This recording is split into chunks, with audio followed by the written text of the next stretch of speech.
This is Conversations That Connect, real conversations shared by Montague Group. We're your hosts, Suki and Taylor, and we're so glad you're here. Each episode, we'll explore the ideas, trends, and conversations shaping the future of work. From technology and leadership to recruitment, careers, and everything in between, we'll share practical insight, different perspectives, and real conversations along the way. Whether you're listening on your commute, at your desk, or for a walk, thanks for tuning in. Let's jump into today's conversation.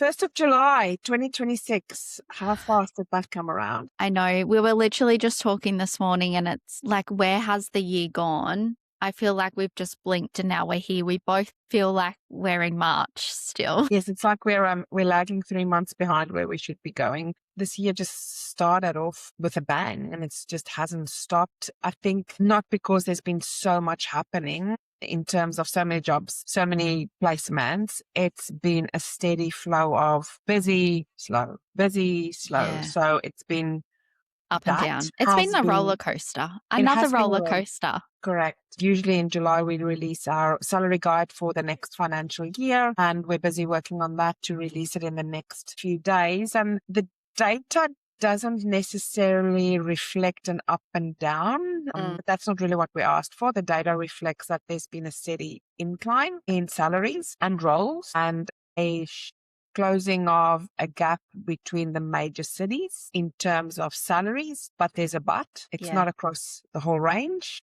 It's quite specific in the higher salary ranges. Yeah, definitely more those high senior roles, your management, your GMs, your CEOs, COOs, all of that. Yes. Would you agree it's probably around that 140 mark upwards, maybe 160 upwards? That's where that gap has definitely closed. And it's interesting because we were thinking that, the last 2 years that the market will decline, things will go back to normal, it's post-COVID. Well, it hasn't really. I think people that have moved interstate, the remote working still definitely has an impact on salaries because people are working for Sydney-based companies or Brisbane-based or Melbourne-based companies and they're living on the Sunshine Coast or on the Gold Coast. So that's definitely had an impact on the salaries in that area. Is it a true reflection of what's happening in that market? Probably not, because they're not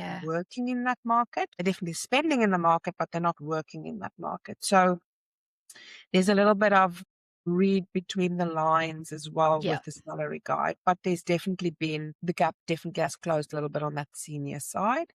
And then we just did we've obviously spoken a lot about AI and the impact on AI across all businesses, ours included.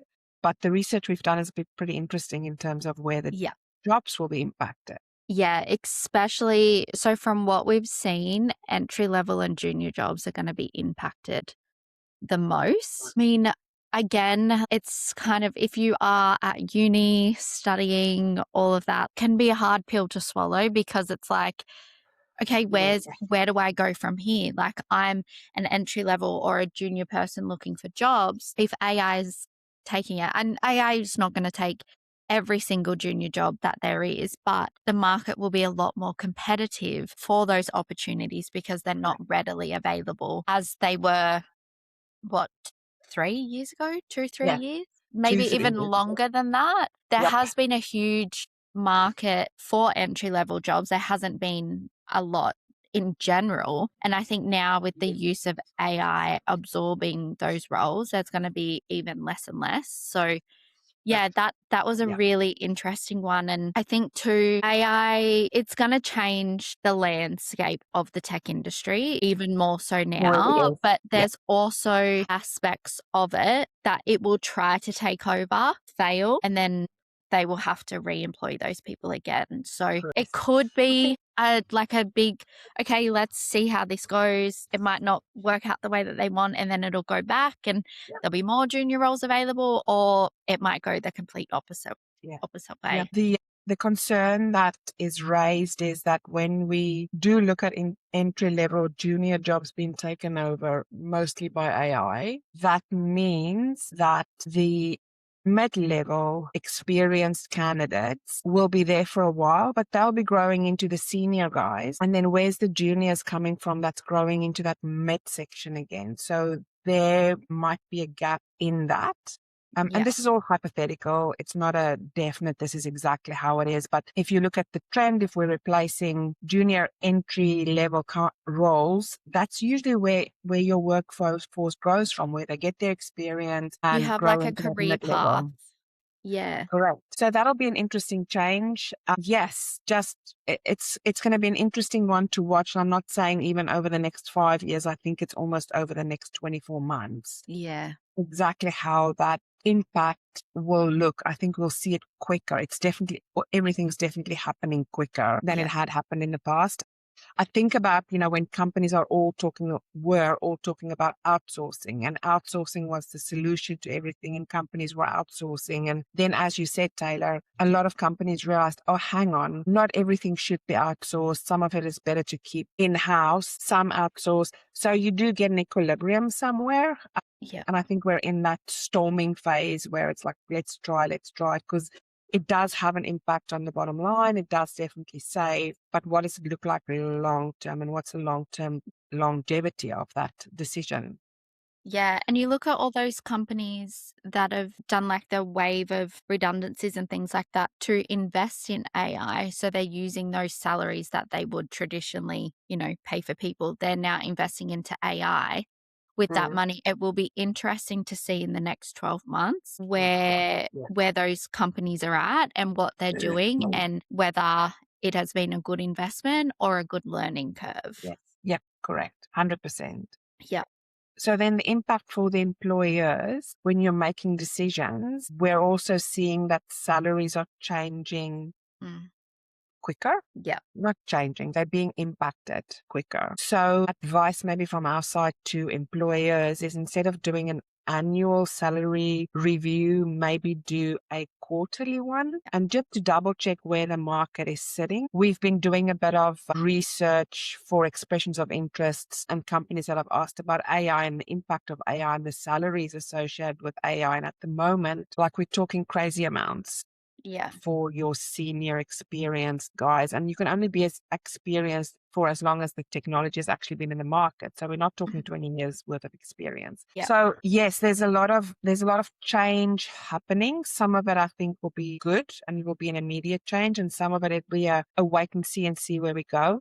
Our Yeah. salary guide definitely talks about the target areas, the areas that are most impacted in terms of salary, Mm. and what those roles are, Yeah. and given brackets across the whole of Australia. We've looked at all the major cities. So it'll give you a really good breakdown, number one, on what the salaries are, and number two, what the roles are and what those look Yeah. like.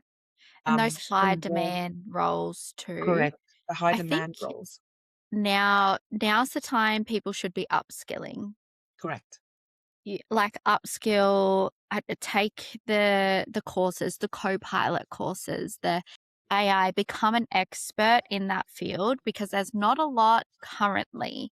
And I Correct. think if you can take the time now to become an expert in that field, you'll be thanking yourself in 2 years' Yeah. time. Yes. And again, it's not going to be an investment that you have to see the return in Yeah. 5 to 10 years. It's going to be a quick turnaround. Yeah. And there's a lot of, how does this work? I'm not sure how it works. How does this fit in? There's a lot of that going Mhm. around in the market. So if you can fill that gap, Yeah. that's a good gap to fill. Yeah, Um, I think too, in terms of like the architect roles as well, yeah, they're in very high demand, like across board, like solution, security, cloud, all of that. If you can start building into those roles or start learning about those roles, or if you ever get an opportunity to sit with those people and yeah, learn and do that they're some of the hottest roles right now that we're seeing come out across board. yes, There's been more demand for architects than there has been for developers. correct. Yes, correct. Yeah. So it's an interesting shift in the market. And if you're not keeping an eye on it, you will Mm. be left behind. Don't be left behind.